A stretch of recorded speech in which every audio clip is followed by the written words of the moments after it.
Jamil, seguindo com os nossos assuntos, destaques internacionais, eu estava dando uma olhadinha na sua coluna do UOL, pode me chamar de stalker se você quiser. Que história é essa de Argentina e Paraguai botarem a fronteira com o Brasil em alerta? O que está acontecendo? Bom dia. Jona, bom dia a todos, vamos falar com vocês. Bom dia, Jamil. Olha, o que aconteceu ontem? Primeiro, Javier Milei declarou o PCC como um grupo terrorista e decidiu colocar a fronteira entre Argentina e Brasil em estado de alerta. O Paraguai fez o mesmo. E o presidente eleito da Bolívia, não assumiu ainda, mas o presidente eleito da Bolívia, fez então um apelo para que o atual governo da Bolívia também colocasse a fronteira no estado de alerta. Ou seja, nós estamos vendo os nossos vizinhos, em primeiro lugar, claro, preocupados com o impacto eventual de uma fuga de membros do PCC e de outros grupos para esses países, mas também começando a implementar a política externa de Donald Trump para a região, que qual é? Declarar todos os grupos basicamente criminosos, ou pelo menos os grandes, como grupos terroristas. O que acontece quando você declara um grupo como um grupo terrorista? Você basicamente dá ao governo americano todas as possibilidades para usar todas as armas contra esses grupos. Jamil, o problema aí para todo mundo é que, assim como está acontecendo aqui no Brasil com os governadores de direita que estão tomando medidas conjuntas, vão fazer reunião, Ratinho Júnior vai fazer reunião com Zema, Tarcísio não pôde ir, mas estão se reunindo, os da direita em separado para falar da crise no Rio, os presidentes que você mencionou aí também estão defendendo ideologia em cima do nosso problema. Estão ideologizando a barbárie que a gente sofre nas ruas. Meu caro, e não só ideologizando, você tem toda razão, que tem esse componente, mas é de uma hipocrisia enorme o Paraguai e a Bolívia falarem em controlar a fronteira contra a ameaça brasileira, sendo que a gente sabe que vem justamente do Paraguai, vem justamente da Bolívia, um carregamento absolutamente significativo de tudo aquilo que acaba gerando todos os negócios para esses grupos criminosos no Brasil. Então, obviamente, como você colocou, nós estamos aí invertendo um pouco a lógica, dizendo que, claro, o problema é o grupo criminoso X ou Y do Brasil e não basicamente a estrutura que ao longo de décadas, não são anos, décadas foi montado na América do Sul para o contrabando industrial, eu diria, de drogas, e não só de drogas, como outros itens também. Obviamente, esse é um problema com armas também, né, Jamil? Sem dúvida, sem dúvida. Armas fazem parte absolutamente desse contrabando. Quando você lê, e eu li quando eu cheguei, basicamente abri as minhas notícias, meus comunicados de imprensa, e tinha um comunicado de imprensa do presidente eleito da Bolívia falando no risco Brasil, você pergunta, bom, chega a ser irônico. Outro líder internacional, o salvadorenho Nayib Bukele, né, o qual ele tem feito escola para alguns políticos, né, sejam eles presidentes mais alinhados à direita ou sejam, aqui no caso do Brasil, governadores, na tua avaliação, que é um caso de assim, sucesso controverso, né? Mas, enfim, é um caso que está sendo utilizado, pelo menos por alguns governadores, para suscitar algumas ações aqui no país.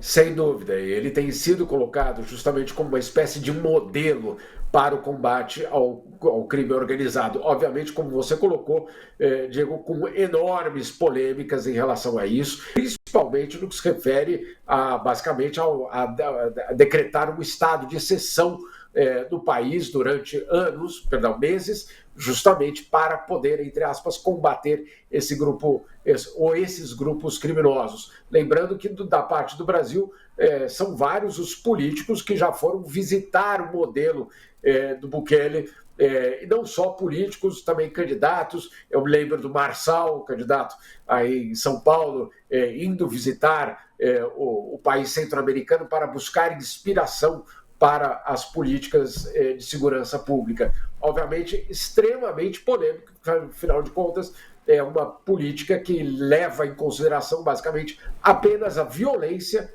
para lidar com essa estrutura. Jamil, isso é importante você trazer, o Diego também trouxe aí a questão do Bukele, porque a gente falava ontem sobre o governador Cláudio Castro falando em narcoterrorismo, tem a questão de qualificar o tráfico como terrorismo, que você já trouxe também mais cedo, a questão de tratar esses acontecimentos, esse crime organizado no Rio como uma guerra, tudo isso remete à ideia também de que se poderia, com tudo isso, criar regimes de exceção, permitindo um tipo de suspensão de direitos constitucionais que não se tem numa situação normal. Então, também há, nesse interesse por El Salvador, o interesse de aplicar um regime que seria muito mais duro e daria muito mais poder às autoridades. Há uma certa admiração pelo regime Bukele que é bastante controvertida. Tem essa admiração, você tem toda a razão, e essa admiração, ela obviamente vai nesse pacote mais amplo, não só de lutar contra o crime organizado, como de estabelecer, às vezes, algum tipo de suspensão de direitos fundamentais, inclusive para aqueles que, eventualmente, possam se defender ou que não tenham uma relação direta com o crime organizado. Aqui ninguém está defendendo o crime organizado, não é isso, mas, obviamente, é fazer... Absolutamente. Agora, é obviamente lutar contra o crime organizado usando, claro, os instrumentos do Estado de Direito e não do Estado de exceção, o que seria extremamente complicado.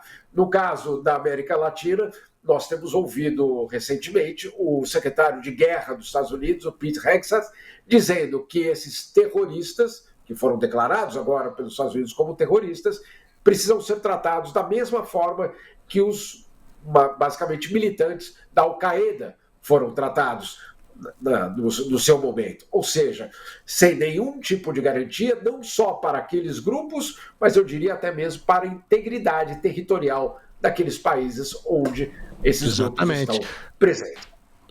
Lembrando que a guerra ao terror resultou na invasão do Afeganistão e na invasão do Iraque. É disso que a gente está falando, invasões que resultam dessa declaração de guerra ao terror.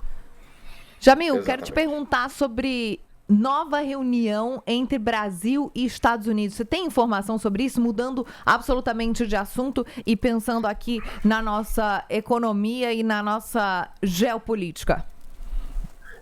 Olha, eu estava ouvindo vocês falando aí justamente sobre o acordo Estados Unidos e China, um acordo absolutamente importante nesse contexto. Vocês têm toda a razão, não é um acordo final, mas é um acordo, obviamente, que pode pautar justamente os próximos dias das relações bilaterais. E o que nós estamos sabendo é que o governo brasileiro já articula com o governo americano uma nova reunião para continuar a negociação, eventualmente para a retirada de tarifas contra o Brasil. Essa reunião deve acontecer na próxima semana em Washington, envolvendo, sim, ministros. Quais ainda não está definido, mas tudo indica que essa reunião vai acontecer na semana que vem. E o que pode acontecer nessa reunião? Pelo menos a expectativa do governo brasileiro é de que o governo americano, então, apresente as suas ofertas.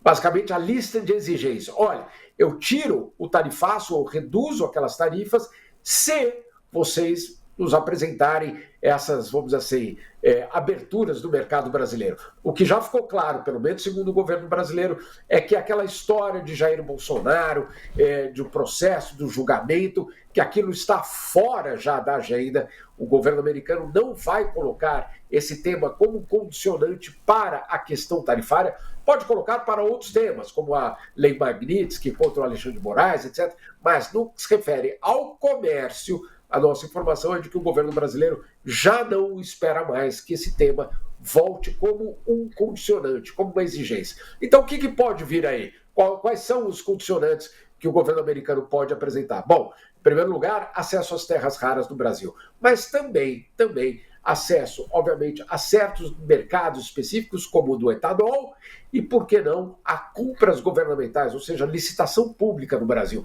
Abrir licitações públicas para empresas americanas que possam também participar. Enfim, esse é o jogo, vamos ver como é que ele vai ser jogado na próxima semana.